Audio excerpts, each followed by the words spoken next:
our beloved Boss Mike Cervera.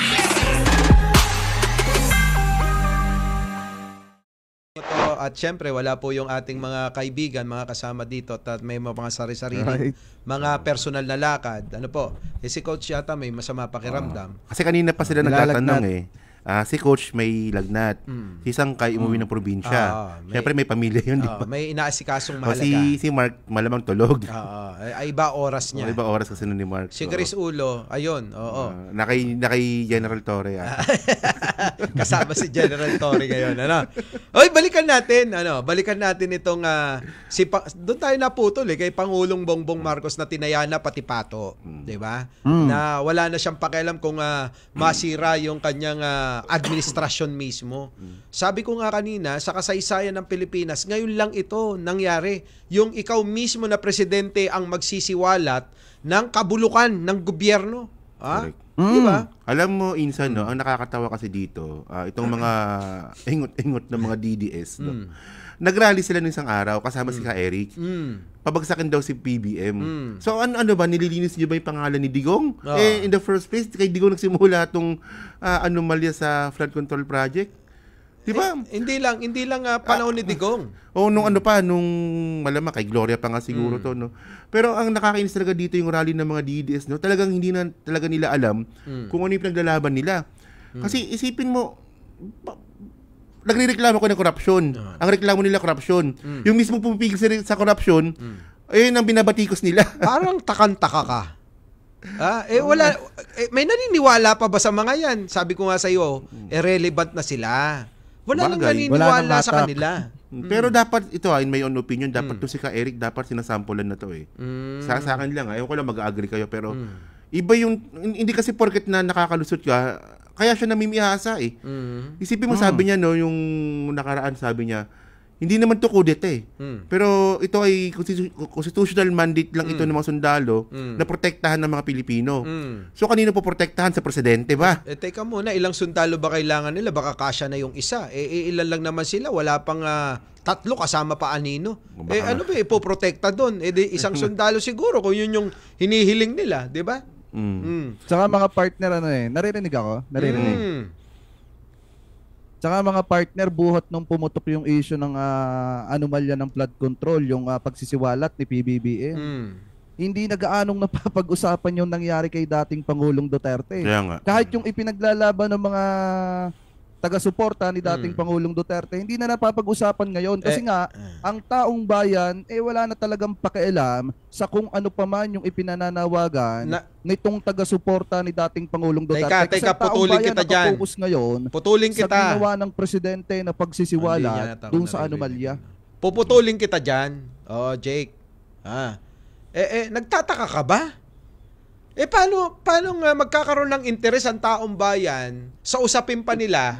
Eto na nga, binisto na ng Diskaya na nag-umpisa sila. 2016. Noong 2016. At eto, napatulala, napanganga, nabatuwalani. Yung ating senador na si Bato de la Rosa. Nakita mo, nabatubalani, napatanga. Hindi naman, sorry naman sa napanganga. Nganga na lang, na hindi niya akalain na isasagot nung Diskaya. 2016 sila nag-umpisa. Di ba? So, ayun, ang tao, iniisip, sangkot din pala ang administrasyon may kinalaman nung dating matandang Duterte, di ba? Kaya. So, wala na. Ano pang magiging interest ng tao kung gano'n ang isipin nila na, wala na. Sangkot din pala itong dating administrasyon ni Digong At saka yung pinaka-logical dito na nangyari, yung sa House, nung tinanong siya ni Luistro, bakit sinasabi ni Diskaya na walang corruption nung panahon nga ni Digong, doon nga sila yumaman. Kaya nga. From 2017 to 2022. At may data ka mo. May data. Ayun ang mga panahon kung saan sila kumukubra.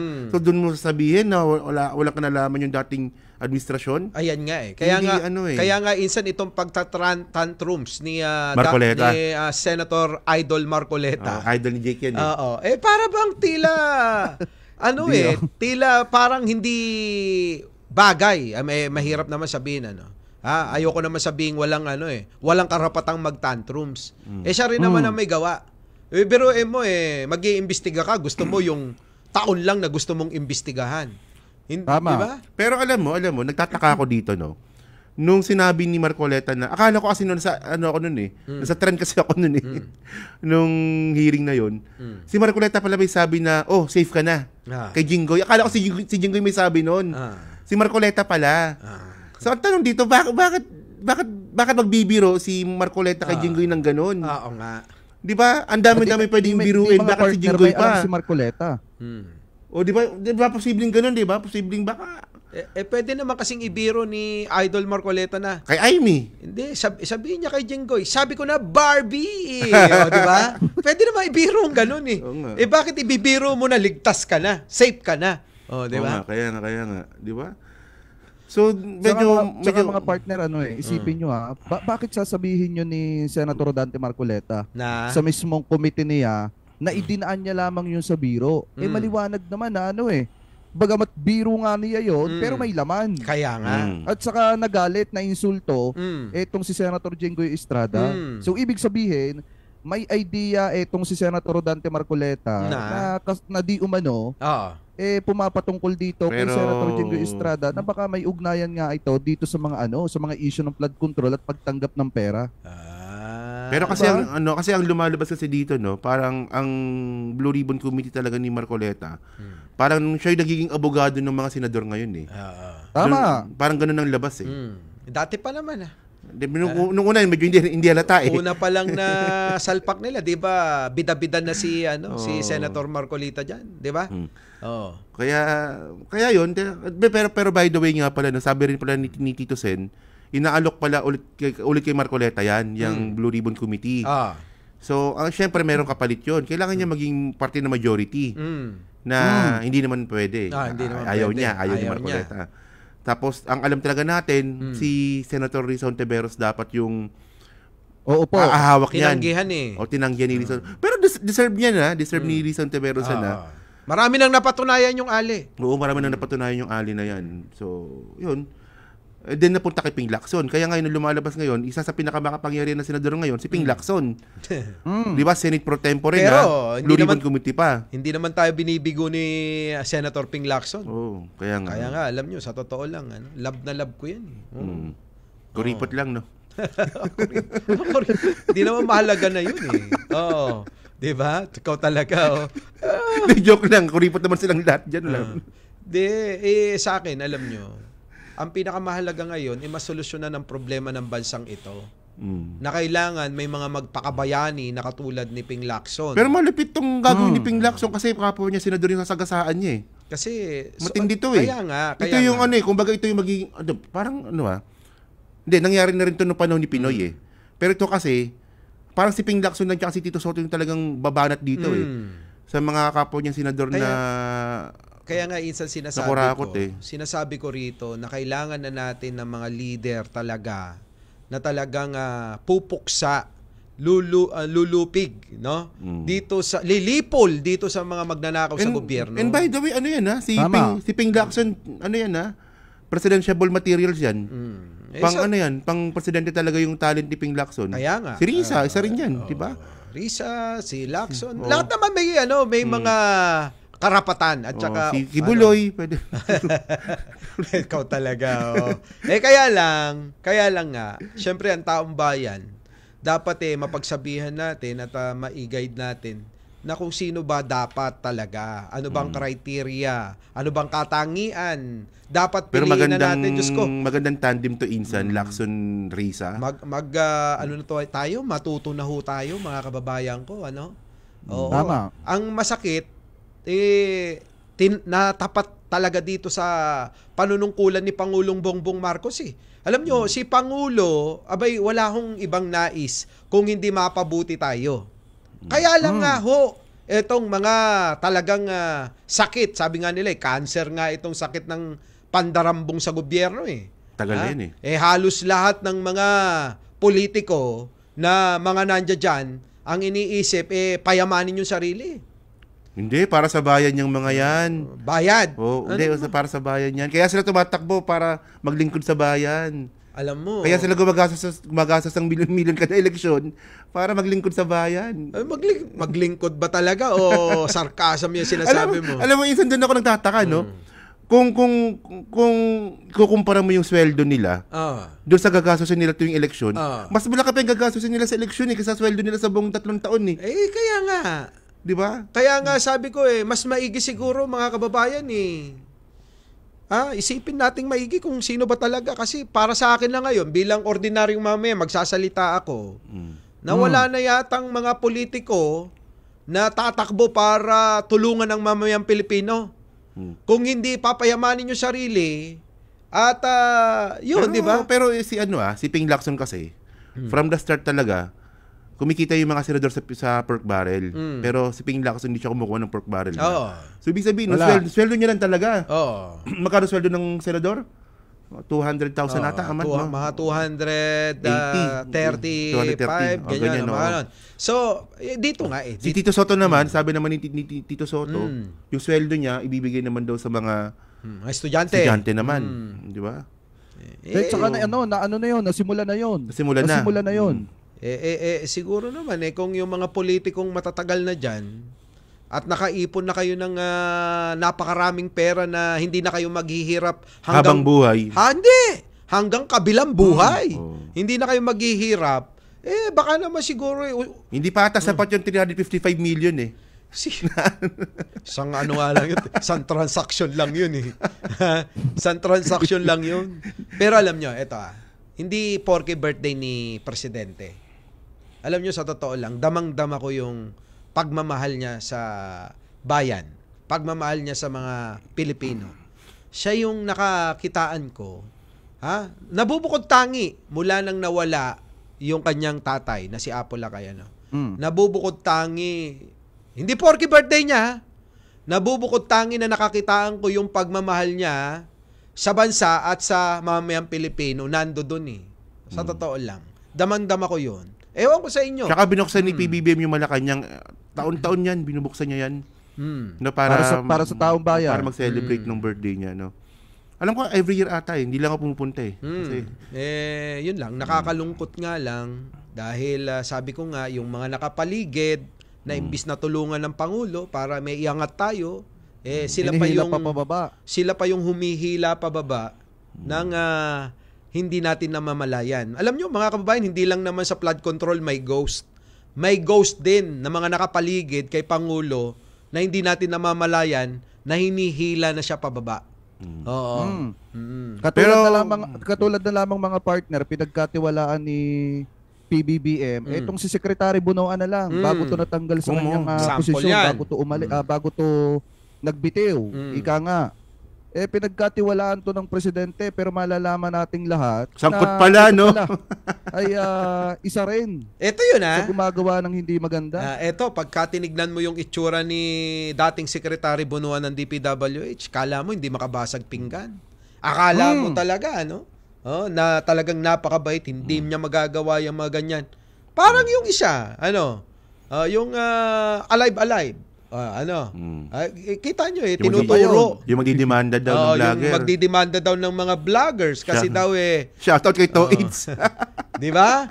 Shoutout kay Saka alam nyo mga Batang Manila Toids. Ito nga yung pinaka-nakakainis Napanood nyo na ba yung video nung isa sa kasosyo, di umano na itong si Secretary Bunoan, na contractor company na nakakuha ng maraming proyekto sa gobyerno? Ano yung sabi ng mayor? Bumili daw siya ng helicopter sa halagang 90 million pesos. Yun daw ay galing sa kanyang dugo at pawis. Pero kung titingnan nyo, buhat nung naging kasosyo niya itong si Secretary Bunoan, nakakuha ng napakaraming proyekto sa gobyerno sa buong Pilipinas. Of interest na naman. Kung iisipin ninyo, pinagkatiwalaan ni Presidente itong si Secretary Bunoan, tinanong din kung ito ay may ugnayan or wala doon sa mga anomalyang flood control at todo deny na wala. Pero magugulat na lang tayong lahat, may sabuatan pala na nangyari dyan sa DPWH nung panahon niya. So yan nga yung sinasabi mo, Boss Mike, na ano pa, may mga nakapaligid din sa presidente na akala mo hindi makabasag pinggan pero gumagawa pala din ng anomalya. Hindi nga lang pasimple Marami Lantara na anomalya pa. Napakarami yan. Hindi, bukod kay Bonoan, meron pa dyan, nakaupo pa. Secretary pa rin. Secretary pa rin. Minsan nga, sabi nga ni Pangulo walang kamag-anak, walang congressman, walang kaibigan, walang senador. Kung may kasalanan, dapat managot. Ay, bumilibo ako ron bilib na bilib ako doon. Pero, rektahin natin tong mga mambabatas. Tol Jake at saka Insan Takero. Rektahin natin. Pero Rektahin itong mga partner hindi natin. Kasi, di ba, nung una may lumabas na balita na di umano kasosyo itong si Secretary Bonoan. Pero may mga niliwanag din kasi itong si Senator Ping Lacson na parang lumalabas na hindi magkasosyo. Kasi may mga anak ata yun, anak-anak na lumalabas. So, bigyan natin ng benefit of the doubt yung issue na yon. Teka, ito na nga. Sige, iwan na natin yan. Ito yun Bakit hindi natin rektahin itong mga mambabatas? Dalawa yan. Oo, mababa, tsaka mataas. Senado, tsaka Kongreso.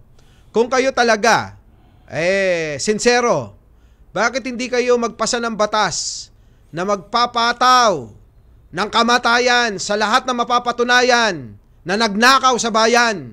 Diba? Ura-urada. Ngayon, ninyo ipakita yan na ang tao ay naghahanap ng mananagot dito sa mga kawalangyaan na binabo yung ating kaban ng bayan. Ngayon kayo magpasa. Diba?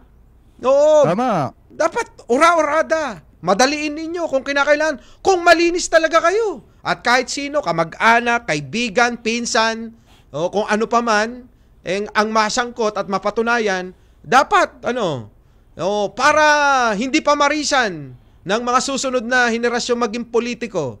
Diba? Dapat asap yan kung talagang malilinis kayo. Dapat nga dati pa yan. Ang problema, baka walang maiwan sa inyo. Diba? Di kami tayo papalit. Pwede naman. Pwede naman, siguro. Tayo naman.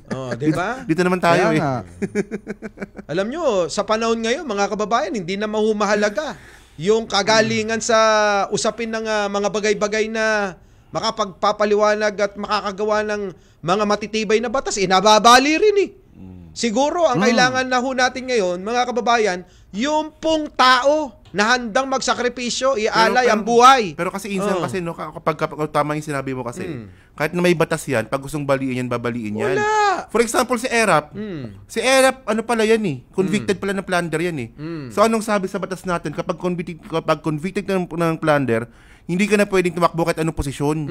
Paano nakatakbong mayor pa yan? Nakatakbo pa rin siya. Paano nakatakbong presidente pa yan? Kasi ngayon, ginawa nila technicalities. Nabigyan ng ng tawag nito, amnestia. Amnestia kasi Sino nagbigay? Si Digong. Di ba so? Maano rin. Kaya nga siguro sa akin, break tayo ng mga mamaya-maya konti. Alam mo, sa totoo lang, nadadala ako ng emosyon ko dito sa usapin ng kung kailan emotional, saka magbe-break. Kaya nga Wrong timing. Nadadala na ako, wrong timing. Pero okay yan, kasi baka mamaya kung ano masabi ko rito Okay. sa totoo lang. Chillax lang. Break muna. So, mga kababayan, mamaya italakayin naman natin etong si Marcoleta. Si Senator Marcoleta. Galit na galit kay Takero. Galit na galit kay kay Tito Soto tsaka kay Rimulya. Kay Rimulya tsaka kay Ping Lacson dinadamay mga kababayan ni sino to? Ni Senator Marcoleta. Pati si Vico Soto na iinitan niya. Ito nga ang sinasabi. Mamaya talakayin natin to. Ang sinasabi niya mga Tol Jake tsaka Insan Takero, bakit daw inimbitahan itong si Vico Soto samantalang ito kalaban? Conflict of interest daw to kay Diskaya. Ngayon, ang aking... ang babaw ng logic, Ang babaw talaga. Babaw. Ngayon kasi... ang ano kasi dyan, mga partner, may ebidensya kasi May patunay din naman na hawak siguro itong si Mayor Vico Soto. Kasi kung tutusin, tapos na naman yung eleksyon Kahit sabihin na naging magkalaban sila, wala na. Ano pang silbi nung ano? Ano pang silbi nung sinasabi ni Senator Dante Ayun nga yung point Marcoleta? eh. Ang tingin ko, bakit, ako lang parang pakiramdam ko, para bang nasasaktan itong si Senator Marcoleta sa mga sinasabi ni Vico Soto. Na ano bang masama doon sa sabihin na ang sinungaling ay asawa ng magnanakaw? Oo. 'Di ba? Huwag ka masaktan, Marcoleta, hindi ka talaga marunong. Ganun lang talaga yun. Hindi, kasi siguro akala niya ang tao kung ano yung opinion niya dapat panigan siya. Hindi niya alam na may kanya-kanya tayong mga pananaw pagdating dito sa mga usapin na nangyayari, lalo na sa politika. Ang mga tao tumitingin ngayon ipagpapalit ba ang ng mga tao ngayon ang bango ni Vico Soto dito sa mga diskaya? Isa pa yan. Napatunayan na, tol, insan. Nilampaso na ni Vico Soto. Tambak no? Landslide ang boto. Delikado pala to, kung natalo si Vico Soto, no? Eto pa nga ang sabi ni Senator Marcoleta. Namumuliti ka, sabi. Etong mag-chewin. Ayun ang point alam mo insan, no? Hindi ko makuha ko bakit magmumuliti ka kung tapos ang eleksyon. Yan, sinabi ko nga kanina, tapos na ang eleksyon, bakit nasasabi pa rin namumuliti ka? 'Di ba? Hindi ba dapat ipaghahanap na ng katotohanan kung ano yung mga katotohanan dito sa mga iskandalong ito? Dahil tapos naman na ang eleksyon. Yun na yun, nandoon na tayo sa maghanap na tayo. Move on na tayo dapat move on na. Hindi pa siya nakaka-move on siguro. Hindi, ano ba to? Baka siguro mga partner tinamaan sa sinabi ni Mayor Vico Soto, hindi kaya? Hindi, pwede rin naghahanap lang siya talaga ng naghahanap lang. Pwede rin naghahanap lang siya ng lusot. Baka naman bata niya, baka lang naman, baka naman bagay. Bata niya yung diskaya at eto namang si Vico nagiging bata rin ng iba sa palagay niya. Tingin ko si Vico hindi magpapahawak sa leg yan at hindi magpapadikta. May sariling sariling desisyon May sariling talinong pananaw Tapos sasabihin tuloy natin yan mamaya. Tuloy natin yan. Babalik po kami makaraan ng isang sandali. Our beloved Boss Mike.